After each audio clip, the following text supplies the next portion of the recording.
Mjeku me urdhër të prerë.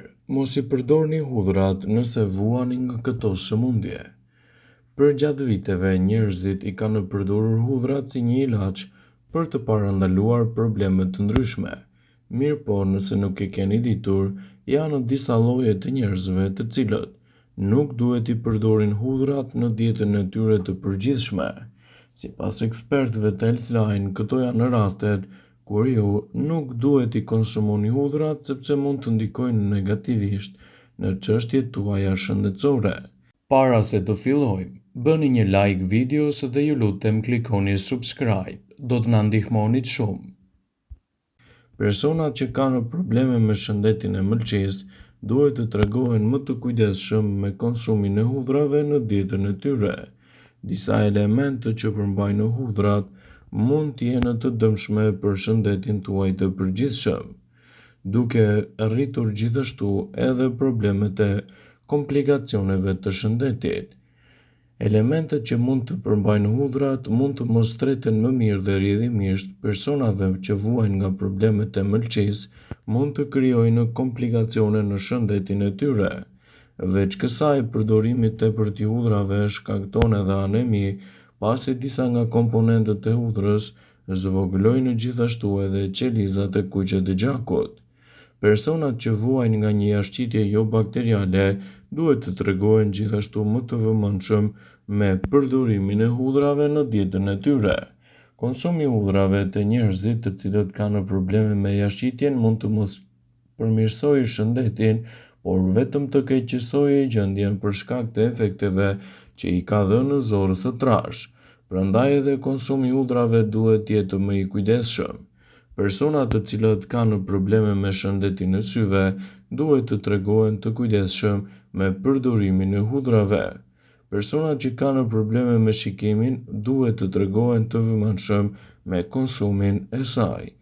Doktorët e mjekësisë tradicionale kineze besojnë se konsumi i rregullt i hudrave mund të jetë gjithashtu një dëmtim për shëndetin e syve dhe të mëlçisë.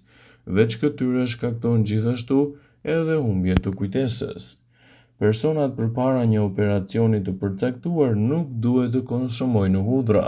Shumë doktorë sugjerojnë që të ndaloni së konsumuari hudra të paktën 2 javë përpara një operacioni, pasi që konsumi i tyre mund të zgjasë gjithashtu edhe probleme të shëndetit tuaj dhe të përkeqësojë edhe komplikacionet e organizmit tuaj. Ndaj tregohuni të vëmendshëm me konsumin e tyre.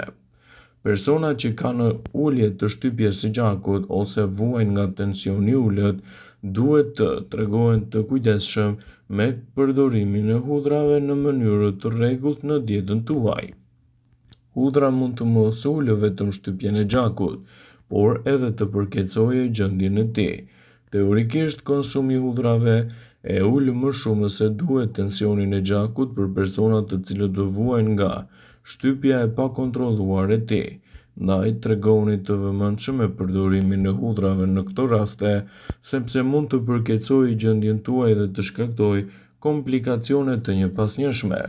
Hudra është e mirë për shëndetin për sa kohë konsumohet me kujdes dhe mund të zvogëlojë gjithashtu një sër komplikacionesh. Hudra është një nga bimët më të vjetra që gjendet pothuajse në çdo kuzhinë të botës. Është e shkëlqyer jo vetëm për gatim, por edhe shëndetin e përgjithshëm. Vetitë e saj shëruese janë vërtet të paçmueshme. Edhe në të kaluarën, ato përdoren si një ilaç për ftohjen, gripin dhe zvogëlojnë gjithashtu edhe riskun e zhvillimit të diabetit dhe sëmundjeve të tjera kardiovaskulare. Në këtë video do të rendisim dobitë dhe vlerat që mund të merrni nga përdorimi i tyre me kujdes në dietën tuaj të përgjithshme. Hudra është veçanërisht e pasur me nivele shumë të mira të vitaminës C, vitaminës B, kaliumit e të tjera, shumë të rëndësishme këto për mbrojtjen e organizmit dhe lehtësimin e komplikacioneve të tij.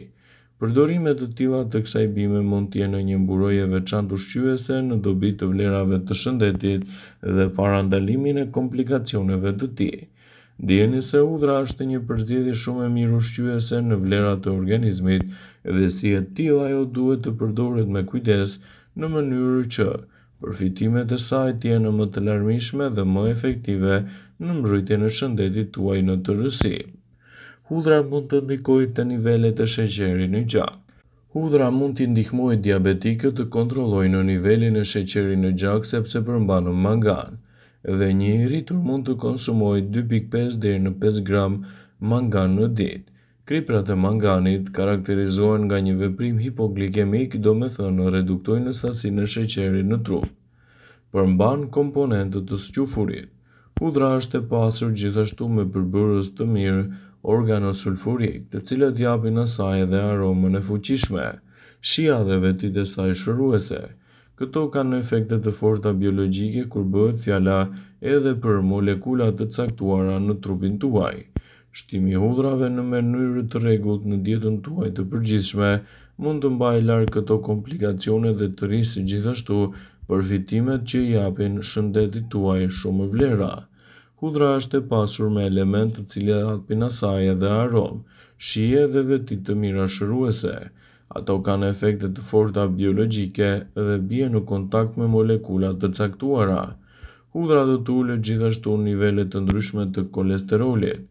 Hudhra dhe përbërësit e saj organosulfurik ulin nivelin e kolesterolit në trup, në mëlçi dhe bllokojnë enzimat kyçe që krijojnë komplikacionet e tij. Hudhra mund të zvogëlojë riskun e sëmundjeve të ndryshme kardiovaskulare. Studimet kanë treguar se hudhra mund të përmbajë përbërës që ndihmojnë në rregullimin e presionit të lartë të gjakut. Siç i përmendëm tashmë, hudhra gjithashtu mund të ulë kolesterolin e keq. Të dyja këto ekzistojnë edhe për riskun e sëmundjeve kardiovaskulare.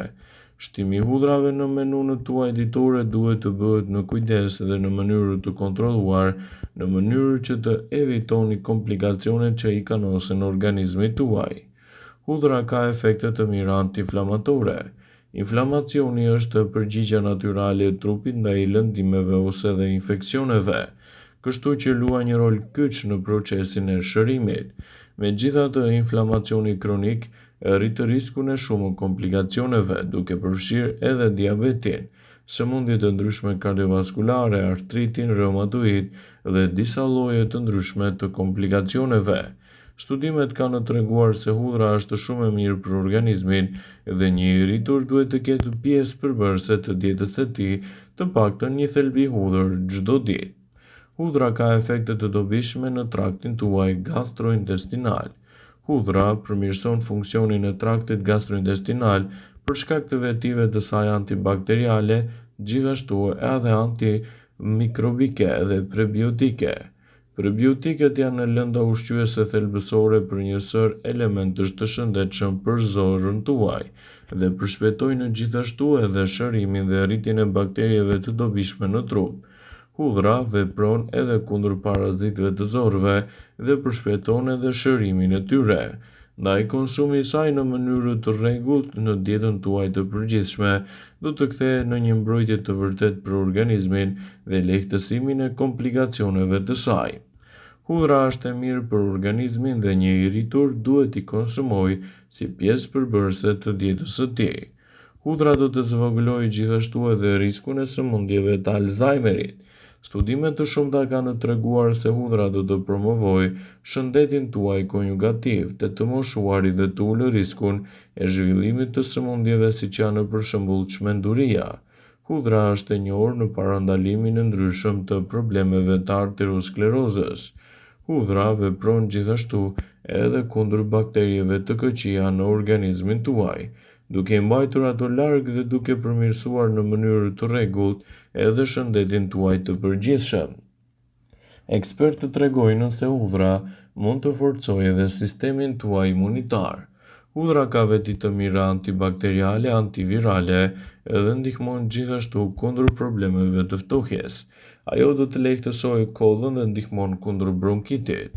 Hudhra vepron gjithashtu si një mbrojtëse shumë e mirë edhe në luftën kundër radikaleve të lira, dhe si e tillë duhet të jetë pjesë përbërëse e dietave tuaja të rregullta për të evituar kështu komplikacionet e saj. Vëmendje: ju bëjmë dije se informacionet në këtë video kanë për qëllim që të plotësojnë, të mos zëvendësoj në këshillat e mjekut tuaj ose ato të ofruesit të kujdesit tuaj shëndetësor, dhe nuk kanë për qëllim që të mbulojnë të gjitha përdorimet e mundshme, masat paraprake, ndërveprimet ose dhe efektet e tyre negative për shëndetin tuaj. Pasi ta dëgjonit këtë video, do ju ftoja t'i bënit like dhe ta shpërndanit atë në profilin tuaj në mënyrë që të informohen dhe miqtë e tu.